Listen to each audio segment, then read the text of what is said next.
Hello students, random physics application में once again आप सभी लोगों का स्वागत है। हमारे चैप्टर सॉलिड स्टेट में हमने जस्ट अपने लास्ट वीडियो में कवर किया था कि कैसे से किसी भी आप एक यूनिट सेल को ऑन द बेसिस ऑफ दो 7 पैरामीटर्स, मतलब 7 आपके पैरामीटर, 6 आपके पैरामीटर्स थे, माफ कीजिएगा, जिसमें से alpha, beta, gamma, A, B and what and C, ये 6 पैरामीटर के बिहाफ से हमने किसी भी यूनिट सेल को 7 अलग अलग तरीकों में बांटना सीखा था। डन यहां तक? चलिए, इसके जस्ट बाद हमने आपको बताया था यूनिट सेल को हम 2 तरीकों से बांटते हैं ब्रॉडली। एक तो हो गया on the basis of these 6 parameter, और दूसरा अपना होता है on the basis of particles present inside the unit cell. जी हाँ, दूसरा वाला जो अपना तरीका है, फिर से सुन लीजिएगा, on the basis of particles, मतलब position of particles present inside a unit cell.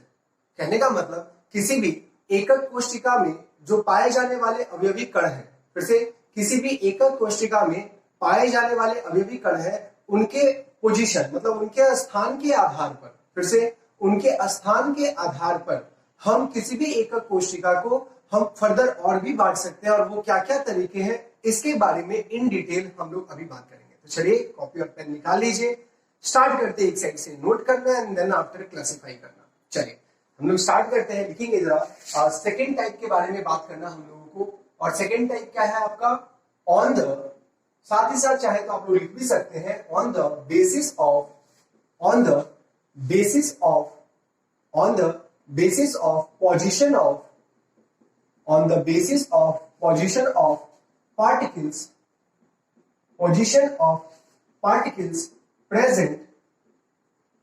present inside a unit cell, inside a unit cell। किसी भी यूनिट सेल के अंदर में आपके पार्टिकल्स, जो आपके एटम्स या फिर मॉलिक्यूल्स या फिर आयंस किस किस पोजीशन पर पाए जाते हैं, उसके आधार पर हम किसी भी एकक कोशिका को फर्दर कितने पार्ट में बांट सकते हैं। हम लोग उसको फर्दर क्या लिखा, on the basis of position of particles present inside a unit cell we classify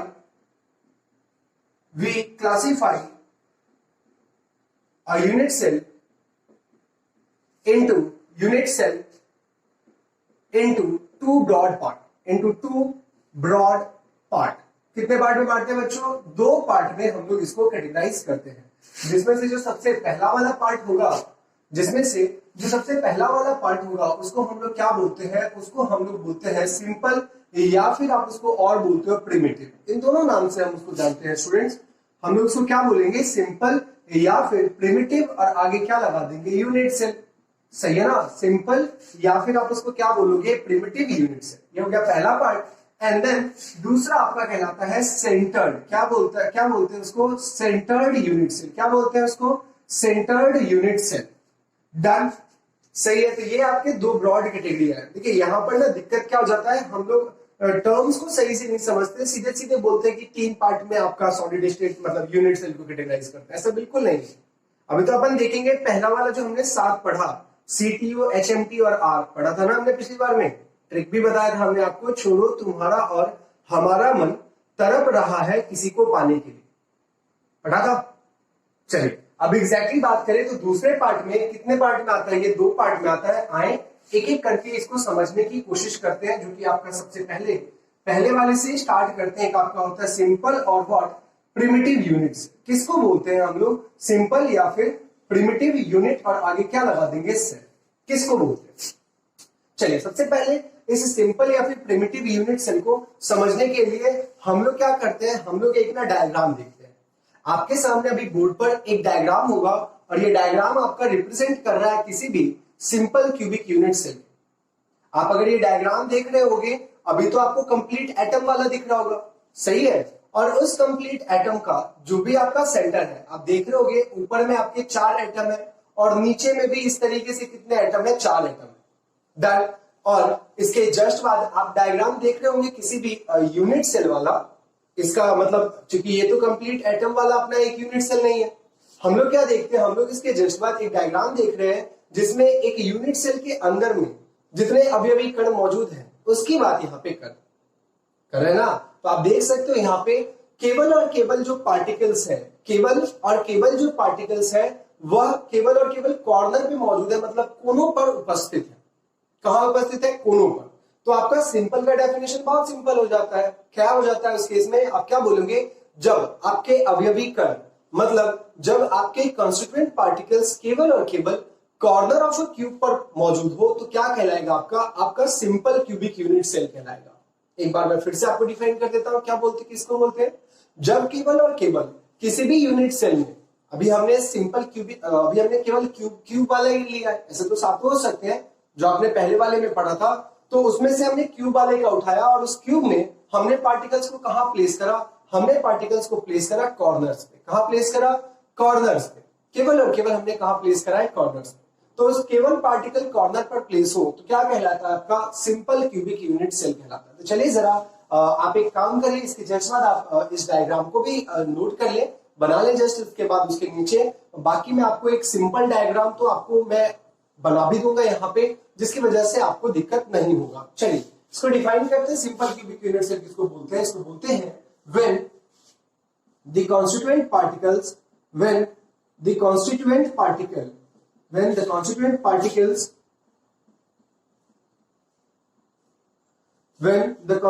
particles present only at the corner of the cube, only at the corner of the cube, then only at the corner of the cube, then it is said to be what? Simple unit cell. Simple या फिर primitive unit cell, मतलब particles केवल और केवल कहां present है? केवल और केवल कॉर्नर पर उपस्थित है। तो आप इसको क्या बोल दोगे? सिंपल या फिर प्रिमिटिव। क्या बोलते हैं इसको? प्रिमिटिव, और आगे क्या लगा देंगे? यूनिट, और क्या लग जाएगा आपके पास से? डन, बात समझ में आ जाएगा। चलिए अब अगर हम इसके डायग्राम की बात करें तो डायग्राम के केस में अगर मैं आपको बोलूं तो आप क्या कर लोगे? आप तो एक काम कर लो, आप तो एक क्यूब बना लो। एक तो मैं आपको अलग से डायग्राम बता रहा हूं, बाकी जो भी एनिमेशन वाले डायग्राम आपने देखे, आप चाहे तो उसको भी अपनी कॉपी पे बना सकते हैं, एटम्स वाला। तो ये देखिए क्यूब तो आपका ये यूनिट सेल कहलाएगा ना। और इसी यूनिट सेल में जब केवल और केवल एटम्स कहां प्रेजेंट हो? कॉर्नर पे। कहां प्रेजेंट हो भैया? कॉर्नर पर। तो क्या कहलाता है आपका कहलाता है सिंपल क्यूबिक यूनिट सेल। क्या कहलाता है आपका? Simple cubic unit cell. Done, यहां तक चीजें क्लियर है? डन ना? बढ़े आगे। चलिए अब हम बढ़ते हैं आगे। दूसरा अपन क्या पढ़ते हैं? दूसरा अपन पढ़ते हैं सेकेंड वाला, वो आपका कहलाता है सेंटर्ड यूनिट सेल। क्या कहलाता है आपका? Centred unit cell. दूसरा आपका कहलाता है सेंटर्ड यूनिट सेल। दूसरा अपना क्या कहलाता है? Centred unit cell. तो सेंटर्ड यूनिट सेल किसको बोलते हैं? सेंटर्ड यूनिट सेल बोलते हैं, जरा ध्यान से सुनिए। अभी आप यहां से समझ सकते हो इसको कि कॉर्नर पर तो एटम्स प्रेजेंट हो ही हो, फिर से कॉर्नर पर तो एटम प्रेजेंट हो ही हो, और उसके अलावा कहीं और दूसरी जगह पर भी आपके एटम्स क्या हो? प्रेजेंट हो। दूसरी जगह से मतलब लेट से मान लो कि एटम कहां पहुंच जाए, एटम यहां कहीं बीच में रखा हुआ हो सकता है ना। तो कॉर्नर के अलावा और किसी दूसरे लैटिस और किसी दूसरी जगह पर भी अगर एटम मौजूद होता है तो उसको क्या बोलते हैं? सेंटर्ड यूनिट सेल बोलते हैं। क्या बोलते हैं उसको? सेंटर्ड यूनिट सेल बोलते हैं। बहुत छोटी छोटी बातें कर रहा हूं, बाकी हम इन डिटेल सिंपल क्यूबिक को अपने आगे आने वाले लेक्चर में देखेंगे। इन डिटेल हम लोग इसके भी जो भी फर्दर कैटेगरी है उसको भी हम लोग देखेंगे। तो आप चिंता मत करो, यहां तो बस मैं केवल और केवल आपको डेफिनेशन लिखवा रहा हूं। किसको बोलते हैं सिंपल क्यूबिक, किसको बोलते हैं सेंटर्ड यूनिट सेल। डन। तो सिंपल यूनिट सेल तो आपको बता ही दिया। सेंटर्ड यूनिट सेल में क्या बोलोगे कि when the constituent particle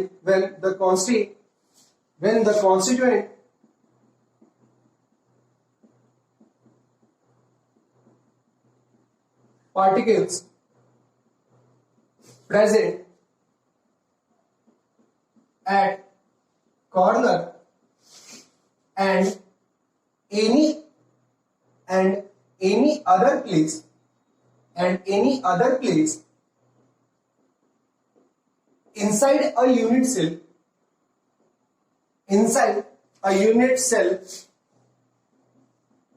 is said to be, आप बोल सकते हैं यहां पे जैसे ऊपर में लिखा था सेम नीचे में भी लिख देते हैं ताकि आपको डेफिनेशन याद करने में दिक्कत ना हो। क्या बोल देंगे, is said to be centred unit cell. क्या बोल देंगे उसके बच्चों, उसको बोल देंगे हम लोग सेंटर्ड यूनिट सेल। यहां तक बात समझ में आ रही है? चलिए, तो ये तो आपकी होगी सिंपल सी बातें। एंड देन फर्दर अगर मैं आपसे बात करूं, फर्दर मैं अगर आपसे यहाँ पे बात करूं, तो आप सेंटर्ड यूनिट सेल को भी, अभी हमने आपको बोला ना कॉर्नर पर तो वही हो, और उसके अलावा किसी दूसरे प्लेस पर। अब कौन से ऐसे प्लेसेस होते हैं, इसको भी तो डिफाइन करना पड़ेगा ना। ऐसे और कौन से प्लेसेस होते हैं, उसको भी अपने को डिफाइन करना पड़ेगा। तो उसी के लिए हम लोग अपना नेक्स्ट पॉइंट इसमें क्या डालते हैं कि the centred unit cell is further categorise, classified लिख सकते हो आप ज्यादा। आप क्या लिखो, आप लिख लो classified into three different types. कितने टाइप में बांटते हैं बच्चों इसको, हम लोग इसको बांटते हैं 3 अलग अलग टाइप में, जिसमें से आपका एक तो क्या कहला जाएगा, देखिए अब ना अपन इसको नंबरिंग में लिख रहे हैं, वहां रोमन डाल दिया, यहाँ ए बी डाल दिया, तो अपने पास क्या बचता है, नॉर्मल नंबर बचता है। तो इसके अंदर में अपन पहला क्या लिख देते हैं, बॉडी सेंटर्ड। एक को क्या बोलते हैं, बॉडी सेंटर्ड। देखिए सेंटर्ड तो लगा ही होगा, लेकिन उस सेंटर्ड के आगे हमने क्या लगा दिया, बॉडी लगा दिया। क्या लगा दिया, बॉडी लगा। तो बॉडी सेंटर्ड यहाँ पर क्या आ जाएगा, यूनिट, और आगे क्या आ जाएगा, सेल। दूसरा आपके पास आ जाएगा फेस सेंटर्ड यूनिट सेल। क्या कहला जाएगा, फेस सेंटर्ड, और आगे क्या लग जाएगा, यूनिट, और आगे क्या लग जाएगा, सेल। डन। तीसरा, इन द थर्ड पॉइंट की अगर अपन बात करें, तो थर्ड आपके पास क्या कहलाएगा, एंड सेंटर्ड, और आगे क्या लग जाएगा, यूनिट, और आगे क्या लग जाएगा, सेल। थर्ड क्या कहला जाएगा, एंड सेंटर्ड यूनिट सेल। हो गया क्या यहाँ तक की कड़ी में बात, सही है तीनों का तीनों पॉइंट।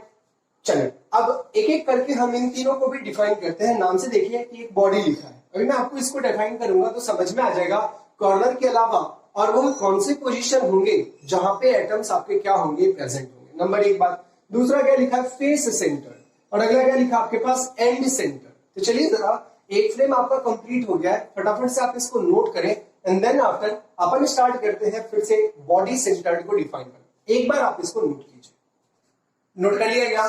चलिए हम लोग आगे बढ़ते हैं इसके।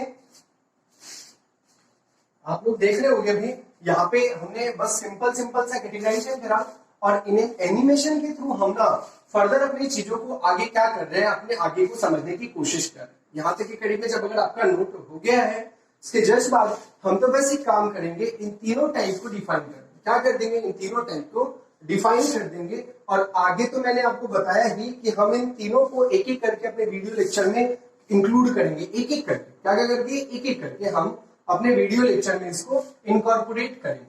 चलिए अब स्टार्ट करते हैं हम लोग क्या पढ़ना, हम लोग अब स्टार्ट करते हैं पढ़ना। सबसे पहला वाला अपना क्या है, बॉडी सेंटर्ड। क्या बोलते हैं उसको, बॉडी, आगे क्या लगाते हैं, सेंटर्ड, और क्या हो गया आपके पास, यूनिट, और क्या हो गया आपके पास, सेल। डन। चलिए अब बॉडी सेंटर किसको बोलेंगे, बॉडी सेंटर किसको बोलेंगे, आए जरा अगेन हम आपको एक बार कंप्लीट एटम वाला डायग्राम दिखाते हैं, एंड देन आफ्टर आपको कटा हुआ वाला जो पोर्शन है उस पोर्शन से भी आपको इंट्रोड्यूस करवाते हैं। चलिए देख सकते हो आप यहाँ पे आपके बोर्ड पे एक डायग्राम यहाँ पर आया है। अब आप इस डायग्राम में क्या देख रहे हो, पिछले वाले केस में तो एटम्स केवल और केवल कहां प्रेजेंट था, कॉर्नर पे, है ना। जैसे क्यूब के कितने कॉर्नर होते हैं, 8 होते हैं, एक घन के कितने कोने होंगे, 8 ही होंगे ना। चलो अब आप देख रहे होंगे कि 8 तो एटम आपको दिख रहा है, 4 ऊपर और 4 नीचे, और एक और एटम आपको कहां दिख रहा है, आपको एक और एटम दिख रहा होगा बीच में। कहां दिख रहा होगा आपको, एक और एटम आपको दिख रहा होगा बीच में। अब जो आपका ये वाला एटम है, ये एटम कहां पे, आप अगर ढंग से देख रहे होगे तो बिल्कुल उस क्यूब के सेंटर पे। कहां प्रेजेंट है बच्चों, वह उस क्यूब के सेंटर पर प्रेजेंट है। बात समझ में आ रहा है क्या, फिर से सुन ले। एटम्स कॉर्नर पर तो अवेलेबल है ही सही, और उसके अलावा एक एटम आपके क्यूब के सेंटर पर भी रखा है। एक एटम आपका क्यूब के कहां रखा है बच्चों, सेंटर पे भी रखा है। डन। और इस टाइप के यूनिट सेल को हम लोग क्या बोलते हैं, बॉडी सेंटर्ड यूनिट सेल बोलते हैं। तो चलिए जरा इसको भी हम लोग यहाँ पर नोट डाउन करते हैं, और क्या लिखेंगे, हम लोग लिखेंगे व्हेन। एक बार जरा फ्रेम चेक कर लेता हूं कि फ्रेम इसमें आ रहा है नहीं आ रहा है, 2 सेकंड वेट कीजिएगा आप लोग। हाँ बढ़िया आ रहा है ना, हाँ जी। क्या लिखेंगे इसके अंदर में, इसके अंदर में लिखेंगे when atoms are present at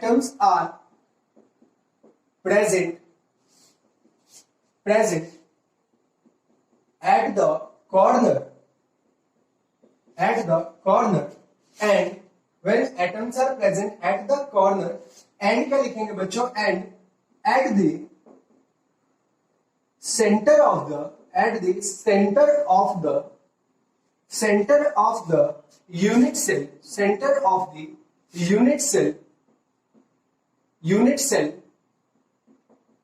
it is said to be, ये सारी डेफिनेशंस आपके पेपर में पूछे जाते हैं, इसीलिए मैं आपको कतई डिफाइन करता चलता चला जा रहा हूं। It is said to be what, it is said to be body centred, क्या बोलते हैं इसको बोलते हैं बॉडी सेंटर्ड, और आगे क्या बोल देंगे यूनिट सेल, क्या बोल देते हैं बच्चों इसको, बॉडी सेंटर्ड यूनिट सेल। ये तो हो गया पहला वाला, डना। चलिए स्टार्ट करते हैं दूसरा वाला। चलिए दूसरा वाला भी स्टार्ट करने से पहले एक छोटा सा मैं आपको यहाँ पे रफ डायग्राम और दिखा देता हूं, बाकी तो आपका मन कि एटम वाला डायग्राम आप जो है वो सबसे बेस्ट है जो कि आप देख सकते हो। देन जैसे कि आपका इस तरीके से एक क्यूब होगा, एटम्स कहां प्रेजेंट होगा स्टूडेंट्स, एटम प्रेजेंट होगा इस तरीके से भैया कॉर्नर पे, और कॉर्नर के अलावा हमने आपको बताया एक और जगह पर एटम प्रेजेंट होगा, वो कहां पे होगा, ये देखो ये रहा बॉडी का सेंटर। कहां का सेंटर, बॉडी का सेंटर। मैं आपसे एक छोटा सा क्वेश्चन पूछूं कि बॉडी का सेंटर आप कहां से निकालोगे, कैसे निकालोगे आप बॉडी का सेंटर, जब आप डायगोनल्स को क्या करो, इंटरसेक्ट करो, किस डायगोनल को, बॉडी डायगोनल।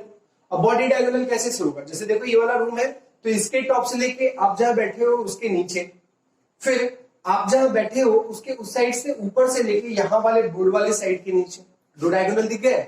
अगर डायगोनल बॉडी से पास करती है तो उसको हम लोग क्या बोलते हैं, बॉडी डायगोनल। क्या बोलते हैं उसको, बॉडी डायगोनल। डन ये बात। चलिए पैरेलली एक और चीज देखते हैं, जब अगर आपका एक डायगोनल और यहाँ के टॉप से लेके वहां का नीचे वाला एंड फर्दर वहां के टॉप से लेके यहाँ के नीचे वाला, ये चारों डायगोनल इसी एक ही पर्टिकुलर पॉइंट पर क्या करेगा, इंटरसेक्ट करेगा। क्या करेगा, इंटरसेक्ट करेगा। और ऐसा जैसा आपका, ध्यान से सुने, ऐसा जैसा आपका वो जो सेंटर है उसी सेंटर को क्या कहते हैं, बॉडी सेंटर। क्या कहते हैं, बॉडी सेंटर। और उसको ही सेंटर मानते हुए यहाँ पे क्या प्लेस कर दो, एक एटम। क्या प्लेस करना है बच्चों, एक एटम प्लेस करना। जब अगर आप इसको वहां पे प्लेस कर दोगे तो अल्टीमेटली क्या बन जाएगा, बॉडी सेंटर बन जाएगा। आप एक बार कतई यूनिट सेल वाला डायग्राम अगेन यहाँ पे देख सकते हैं, इसमें कटा हुआ वाला पोर्शन है एक्चुअली, मतलब एक यूनिट सेल ही केवल और केवल यहाँ पे दिख रहा है ना, कि एटम्स कहां प्रेजेंट है, कॉर्नर, और कहां प्रेजेंट है, बॉडी का सेंटर। और कहां प्रेजेंट है बच्चों, बॉडी का सेंटर। डन यहाँ तक। चलिए ये आपका हो गया। दूसरा हम लोग स्टार्ट क्या करते हैं, बॉडी सेंटर के बाद अपना अगला बचता है फेस सेंटर। क्या बचता है आपका, फेस सेंटर्ड यूनिट सेल। क्या बचता है, फेस सेंटर्ड, और आगे क्या लग जाएगा, यूनिट सेल। तो आप इसमें क्या बोलोगे, इसमें आप बोलोगे when atoms are present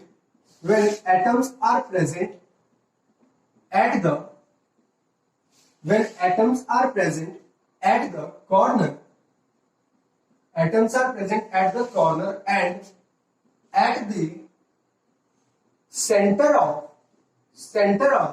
each faces, पहले तो मैं आपको लिख के दिखा देता हूं, of each faces it is said to be, क्या लिख देंगे आगे, it is said to be, क्या बोल देंगे बच्चों इसको, फेस सेंटर्ड। इसको क्या बोलते हैं, इसको बोलते हैं फेस सेंटर्ड यूनिट, और आगे क्या लगा देंगे, सेल। क्या ये बात आपको समझ में आ रहा है, क्या ये बात आपको समझ में आ रहा है कि क्या बोला, फेस सेंटर्ड यूनिट सेल किसको बोलते हैं, जब एटम्स आपका कहां प्रेजेंट हो, कॉर्नर पे, और उसके अलावा कहां प्रेजेंट हो, जब जो भी आपके डायगोनल्स हैं, फिर से जो भी आपके डायगोनल्स हैं, उन दोनों डायगोनल को जब आप इंटरसेक्ट करोगे तो वो आपको क्या मिलेगा, एक इंटरसेक्शन पॉइंट मिलेगा। क्या मिलेगा, एक इंटरसेक्शन पॉइंट मिलेगा। और उस इंटरसेक्शन पॉइंट पे अगर आपने एक गोला रख दिया, अरे गोला मतलब गोला बारूद नहीं, एक आपने एटम प्लेस कर दिया, तो यह हमारा क्या कहलाता है, यह हमारा फेस सेंटर्ड यूनिट सेल कहलाता है। क्या कहलाता है आपका, फेस सेंटर्ड यूनिट सेल कहलाता है। क्या कहलाता है, फेस, आगे बताएं सेंटर्ड, आगे बताएं यूनिट, फिर क्या बताएं सेल। तो आपका ये बन जाएगा फेस सेंटर्ड यूनिट सेल। यहां तक बात समझ में आ रही। चलिए एक बार के लिए हम आपको यहाँ पे इसके डायग्राम्स को भी हम आपको दिखा देते हैं। आप अगर डायग्राम देखोगे तो आपको डायग्राम में क्या दिखेगा, एक ऐसे, एक ऐसे, एक ऐसे और एक ऐसे। यहाँ क्या बता, देखो एटम आपका कहाँ पे, एटम तो देखो आपका कहाँ पे, देखो कॉर्नर पर है ही से, और उसके अलावा आप कहाँ देख रहे हो, और उसके अलावा आप देखो जरा, ये जो फेस है इस फेस के सेंटर पे हो गया।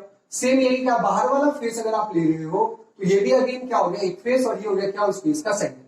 डन। चलिए आप अगेन नीचे वाला फेस ले उस फेस के सेंटर पे डाल दे, साइड वाला फेस ले उस फेस के सेंटर पे डाल दे, टॉप वाला फेस ले उस फेस के भी सेंटर पे डाल दे। पैरेलली जो पीछे वाला फेस है उसके भी सेंटर पर आपको क्या करना पड़ेगा, एटम को प्लेस करना पड़ेगा। तो ये आप एक छोटा सा रफ डायग्राम है जो डायग्राम बना सकते हैं, एंड आप इस क्या बोलते हैं एनिमेशन के सहारे भी इस फेस सेंटर्ड यूनिट सेल को देख सकते हो। एज आप देख रहे होगे कि इसमें एटम्स तो बहुत सारे आ रखे हैं ना, एटम्स बहुत सारे, हाँ एटम्स तो आ रखे हैं बहुत सारे, लेकिन चलिए हम इसके कट वाले पोर्शन को आपको दिखाते हैं। तो ये देखिए, ये रहा आपके कट वाला पोर्शन, क्या रहा आपका, कट वाला आपका पोर्शन रहा, और इस कट वाले पोर्शन में क्या देख रहे हो आप, एटम्स कहां कहां प्रेजेंट है, कॉर्नर पे, और फेस पर आप देख रहे हो कि एक हेमिस्फीयर मतलब अर्धगोला अंदर के साइड में उड़ा हुआ है ना। बाहर वाला तो पोर्शन कट ही कर देंगे, क्यों, क्योंकि आप तो किसी यूनिट सेल को देख रहे हो ना, आप किसको देख रहे हो, आप एक यूनिट सेल को देख रहे हो, और वही यूनिट सेल में जो भी एटम्स प्रेजेंट है, तो कौन कौन प्रेजेंट है, एक हो गया कॉर्नर और एक कहां हो गया, फेस के सेंटर, कहां हो गया, फेस के सेंटर। यहां तक बात समझ में आती है, डन यहां तक। तो इसी को क्या बोलते हैं, फेस सेंटर्ड यूनिट सेल बोलते हैं।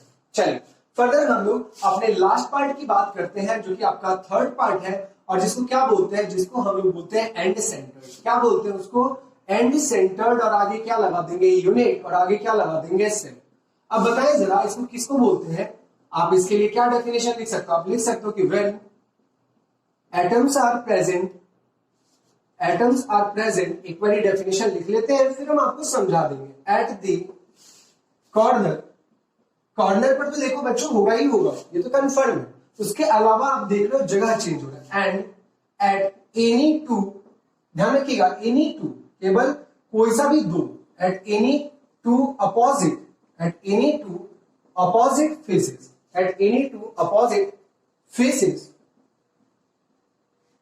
at any two opposite faces, it is said to be, it is said to be, it is said to be end centered, end centered unit cell। आप इसको क्या बोल देंगे, आप उसको बोल देंगे end centered unit cell बोल देंगे। क्या बोल देंगे उसको, end centered unit cell बोल देंगे। तो चलिए जरा अपन एक काम करते हैं, अपन तो ये डायग्राम बना लेते हैं, क्या कर लेते हैं, डायग्राम बना लेते हैं। तो ये यहाँ हो गया, ये यहाँ हो गया, ये यहाँ हो गया, और ये क्या हो गया, ये यहाँ हो गया ना।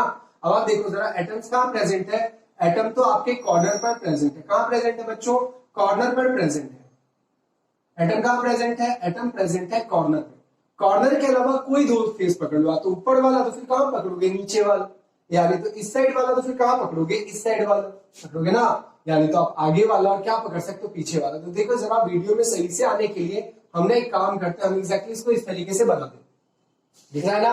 तो इस तरीके से आपका क्या हो जाएगा, आपका आ जाएगा एंड सेंटर, क्या आ जाएगा आपका, एंड सेंटर्ड यूनिट सेल आ जाएगा। तो चलिए हमने बॉडी सेंटर्ड यूनिट सेल में जो तीनों टाइप था, उन तीनों टाइप को दोनों टाइप को सॉरी सेंटर्ड यूनिट सेल में जो ये तीनों टाइप था, हमने इन तीनों टाइप को कवर कर लिया। इसके अलावा आपका एक और क्या बचता है, एक और बचता है आपके पास सिंपल क्यूबिक वाला, सिंपल यूनिट सेल वाला, प्रिमिटिव सिंपल और प्रिमिटिव यूनिट सेल वाला। तो कितने हो गए, 4 हो गए ना, 4। तो देखिए ब्रेवाइस नाम का वो साइंटिस्ट था, पहला साइंटिस्ट था, क्या कौन सा साइंटिस्ट था, पहला साइंटिस्ट था जिसने सॉलिड के इन बेसिक स्ट्रक्चर की खोज करनी स्टार्ट करी। ब्रेवाइस नाम का पहला साइंटिस्ट था जिसने इस यूनिट सेल को खोज करना स्टार्ट करा, और उसने देखा यहां तो कितने हो गए कॉम्बिनेशन, 4 हो गए ना, टोटल 4 आ गए ना। अच्छा, और जो पिछले वाले टाइप में पढ़ा था, मतलब उस 6 पैरामीटर के बारे में जो पढ़ा था, उस 6 पैरामीटर से कितने नए यूनिट सेल आपने बनाए थे, 7 बनाए थे ना। तो वो हो गया आपका कितना, 7, और ये वाला आपका कितना हो गया, 4 हुआ ना, 4। चलो मैं आपको इसको लिख के भी दिखा देता हूं, तो आपको बेहतर समझ में आएगा। जैसे कि सबसे पहला आपका क्या था, सिंपल क्यूबिक, उसको हम लोग एससी नाम से जानते हैं। किस नाम जानते हैं, एससी। डन। दूसरा आपके पास क्या है, बॉडी सेंटर्ड क्यूबिक। आप चाहो तो यहाँ पे लिख भी सकते हो, इसको हम लोग बीसीसी शॉर्टकट फॉर्म में जानते हैं, इसको एफसीसी जानते हैं, और इसको क्या जानते हैं, इसको हम लोग ईसीसी जानते हैं। क्या जानते हैं, ईसीसी जानते हैं। डन। मतलब end centred unit cell, end centred unit cell, body centred, अभी तो मत बोलो, अभी तो लाइक एफसी बोल दो आप तो, और इसको क्या बोल दो, बीसी बोल दो, मतलब body centred unit cell. Face centred unit cell और इसको क्या बोलोगे एंड सेंटर्ड यूनिट सेल। तो ये हो गया एससी, हो गया बीसी और ये हो गया क्या भैया एफसी। सिंपल क्यूबिक है आपके पास, क्या आपके पास सिंपल और प्रिमिटिव यूनिट सेल है, क्यूब भी हटा दो। चलो लिख ही देता हूं मैं आपके लिए, तो बेहतर यही रहेगा यार, क्योंकि अपन अभी उसको सिलेबस में डालेंगे तो फिर फर्दर आपके पास ही आ जाएगा। एक तो सिंपल हो गया, दूसरा क्या हो गया आपके पास बॉडी, तीसरा क्या हो गया आपके पास फेस और अगला क्या हो गया आपके पास एंड। आपके पास तो ये कितने आगे चार, आगे ना चार। अब ये चार तो एक सेट में पड़ा हुआ है। अब आप एक बात करें, दूसरा सेट में आपको बनाता हूं किसका वाला, जो आपने कल की मतलब लास्ट वीडियो में पढ़ा था वो था आपके पास C T O H M T और आखिरी में क्या था आपके पास आर, आपके पास आर। अब आप एक बात बताओ, तो टोटल कितने टाइप के यूनिट सेल पॉसिबल होने चाहिए, टोटल कितने टाइप के यूनिट सेल पॉसिबल होने चाहिए। अब आप एक बात बताओ, क्यूब का ही क्या बन जाएगा सिंपल, क्यूब का ही क्या बन जाएगा बॉडी, क्यूब का ही क्या बन जाएगा फेस और क्यूब का ही क्या बन जाएगा एंड बन जाएगा। सेम वही टेट्राहेड्रल का भी क्या बन जाएगा simple body face and orthorhombic का भी क्या बन जाएगा यही चार। तो टोटल आपके पास कितना आ जाएगा, ये आपके पास कितना है बच्चों चार और ये आपके पास टोटल कितना है सात। तो सात और चार से आपके पास कितना आ जाता है 28 डिफरेंट, ध्यान से देखिए 28 डिफरेंट यूनिट सेल। कितना आना चाहिए मैथ्स के हिसाब से, मैथ्स के तो हिसाब से आपके पास 28 डिफरेंट यूनिट सेल आना चाहिए। बट ध्यान से सुने, बट एक्चुअली में ये गलत है, इसलिए हम आपको लिख रहे हैं but actually Bravais found that there is only कितना only 14 टोटल। कितना उसने देखा जो कि नेचर में एग्जिस्ट कर रहे थे वो केवल और केवल कितने थे 14 थे। देखिए बहुत छोटी सी चीज है, एनसीईआरटी में यहाँ पर थोड़ा कंफ्यूजन क्रिएट किया हुआ है ना, लेकिन अपन इसको बहुत अच्छे तरीके से समझ रहे हैं। जैसा मैथ्स आप लोग बचपन से देखते आ रहे हो, इसका 4 होगा इसका 4 होगा तो 7 का 4 मिला के कितना होना चाहिए 28 होना चाहिए। कितना होना चाहिए 28, पहली बात। दूसरी बात कि 28 तो एक्चुअली में एग्जिस्ट ही नहीं कर रहे। तो किसने देखा, ये ब्रेवाइस नाम का साइंटिस्ट ने देखा कि there is only 14 unit cell that actually exist। उसने क्या देखा, उसने तो ये देखा कि टोटल 14 ही ऐसे यूनिट सेल है जो कि प्रैक्टिकली आपको दिखता, मतलब प्रैक्टिकली उसके लैटिस या फिर क्रिस्टल लैटिस देखने को मिलते हैं। अब वो 14 कौन सी यूनिट सेल है, इस पूरे स्क्रीन पर अभी आपको ये चीजें प्रेजेंट हो रही होंगी और आप देख सकते हैं कि यही 14 यूनिट सेल आपके एक्चुअली में आते हैं। डन, चलिए हाँ ये बात ध्यान रखना, आपको ये याद नहीं करना है। क्या नहीं करना, आपको याद नहीं करना है, या आपको याद नहीं करना। अगर आपके पास अगर एनसीईआरटी होगा तो आप उसको पलट के देख भी सकते हो। इसमें से जब आप अगर क्यूब का पलट के देखते हो, जैसे आप क्यूब देखो तो क्यूब के केस में क्या क्या पॉसिबल था, सिंपल बॉडी फेस। ध्यान से देखिएगा कि क्यूब का एंड जैसा वहां पे उन 14 लैटिस में नहीं है। फिर से देख लीजिए, क्यूब का एंड वाला उन 14 लैटिस में प्रेजेंट नहीं है। नहीं है का मतलब क्या है, नहीं है का मतलब वैसा जैसा मतलब end centred cubic unit cell real life में एग्जिस्ट नहीं करते। क्या नहीं करते, रियल लाइफ में एग्जिस्ट नहीं करते। जब अगर वो एग्जिस्ट नहीं करते तो हम क्यूब के एंड के बारे में क्यों बात करें। बात समझ में आ रहा है ना, सही है। अच्छा जी, आप उस टेबल को देख रहे होगे, उस टेबल में आपको फर्दर दिख रहा होगा ऑर्थोरोम्बिक एक ऐसा, यहां आपके पास ऑर्थोरोम्बिक एक ऐसा आपका यूनिट सेल है जिसके चारों वेरिएशन पॉसिबल है। क्या पॉसिबल है, जिसके चारों वेरिएशन पॉसिबल है। आप उसको बहुत अच्छे से एनालाइज करें। ऐसे क्वेश्चन अभी तक नहीं आए हैं तो हो सकते हैं, चांसेस बनते हैं कि आ जाए, जो कि आपके सिंपल एनसीईआरटी के ऑब्जर्वेशन बेसिस पर आप देख सकते हो। ऑर्थोरोम्बिक का सिंपल भी बनाया है, ऑर्थोरोम्बिक का बॉडी सेंटर भी बनाया है, ऑर्थोरोम्बिक का फेस सेंटर भी बनाया है, कंसीक्वेंटली ऑर्थोरोम्बस का एंड सेंटर भी बनाया है। तो ये चारों पॉसिबल केवल और केवल एक, इन सातों में से किसी एक का ही केवल पॉसिबल होता है। सो दैट्स वाई वो वाला ही आपका जो है उसके चारों पॉसिबल है, बाकी किसी के भी चारों पॉसिबल नहीं है। अब फिर दिमाग में आता है कि क्या सर हमें ये 14 टाइप की लैटिस पढ़ने हैं? नहीं, आपको ये 14 टाइप की लैटिस नहीं पढ़ने। आपको तो केवल और केवल lattice in the sense unit cell. तो आपको केवल और केवल कौन सा यूनिट सेल पढ़ना है वो भी मैं आपको यहाँ पे लिख के बता देता हूं। आप तो एक काम करना, ये वाला लिख लेना। अभी क्या अपने पास थोड़ी जगह की कमी है तो इस वजह से हम इसको यही लिख देते हैं। क्या लिखेंगे, in our syllabus we have to study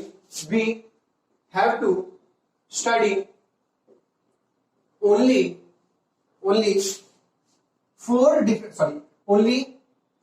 these three type of lattice, these three types of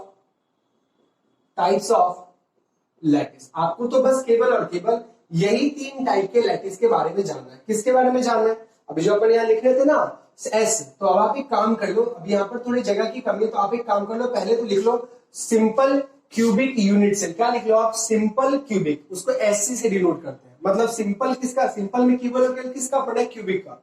इसका किसी का नहीं पढ़ना, केवल आपको क्यूबिक का पढ़ना है। डन। तो इधर से सिलेबस में तो ये उठ गया क्यूबिक वाला। दूसरा body centred cubic unit cell पढ़ना है, तो वहीं से आपका दूसरा क्या बन जाएगा? BCC, body centred cubic.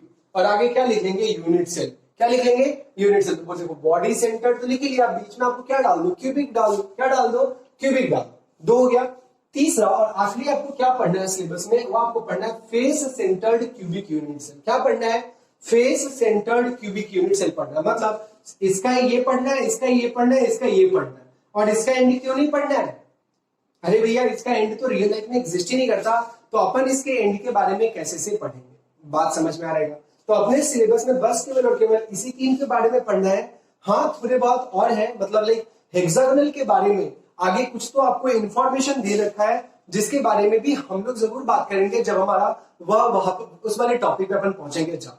तो देखो यही 3 हो गया। अगर मैं आपको बोर्ड बोल दूं तब, या फिर जेईई नीट भी बोल दूं, इन दोनों जगह पे आपका सिलेबस क्या है? सेम है। मतलब आपका ये तीनों का तीनों तो पढ़ना ही है, बस उस जेईई वगैरह में आपका हेक्सागोनल वाला थोड़ा डीप में आ जाता है, हेक्सागोनल वाला थोड़ा डीप में आ जाता है। बट खैर कोई नहीं, अभी जस्ट मेरा वो वाला सीरीज स्टार्ट करेंगे इस चैप्टर के एंड होने पर। पहले तो नीट वाला मैं आपको यूट्यूब पे वीडियो दूंगा, और उसके जस्ट बाद वो वाला तो देखो यूट्यूब पे ही आ जाएगा। हाँ फिर मैं उसको यहाँ पे भी डाल दूंगा, बट मोस्ट चांस है कि उसको हम यूट्यूब पे ही रखें और बाकी सब लोग उसको देखें। कंप्लीट नीट के प्रीवियस ईयर के पेपर, फिर इसके बाद कंप्लीट मैं आपको क्या बता दूंगा? जेईई के पेपर। और जो बचे हुए टॉपिक रहेंगे उसके अंदर में वो मैं आपको, आप देख सकते हो कि बगल वाले बटन पे क्लिक करके चेंज सब्जेक्ट का, चेंज क्लास का ऑप्शन आता है। आप जेईई वाले में जाओगे, वहां आपको वो कंटेंट बचा हुआ मिल जाएगा। डन। सही है यहाँ तक? चलिए अब इसलिए हफ्ते आपके ये हो गए 3, फटाफट से आप इसको नोट करें। मिलते हैं अपन अपने अगले एपिसोड में, जब हम लोग बात करेंगे क्यूबिक क्रिस्टल सिस्टम के बारे में। किसके बारे में? क्यूबिक क्रिस्टल सिस्टम के बारे में, जहां इन डिटेल पढ़ेंगे सिंपल वाले के बारे में, सब कुछ जानेंगे, सब कुछ। कितने एटम होंगे सर, कैसे से एटम्स है, कैसे से उसको चीर फाड़ के एटम लेके आएंगे कॉर्नर पे, सारी बातें आपकी वहां पे होंगी। तो इसके लिए बिल्कुल परेशान नहीं होना है, बिल्कुल नहीं घबराना है, फटाफट से इसको नोट करना है। मिलता है अपने को जस्ट अपने अगले लेक्चर में।